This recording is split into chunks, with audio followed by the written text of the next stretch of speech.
শেয়ালের অনেক বড় বাড়ি ছিল। সে বাড়ি নিয়ে খুব গর্ব করত যে তার বাড়ির মতো আর কারো বাড়ি নেই। বাড়ির চারিপাশে বড় বড় গাছ লাগানো ছিল। একদিন শেয়ালের অহংকারের কথা শুনে এক শাকচুন্নি তাদের বাড়ির পাশের গাছের ডালে বাসা বাঁধে।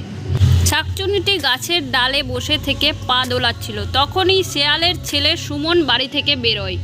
সুমন বাড়ি থেকে বেরোলেই শাকচুন্নি তাকে ভয় দেখানো শুরু করে দেয়। সুমন কিন্তু ভয় পায় না, তাকে ইগনোর করে।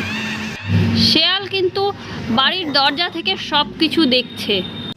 শেয়ালের মাথায় এক বুদ্ধি এলো।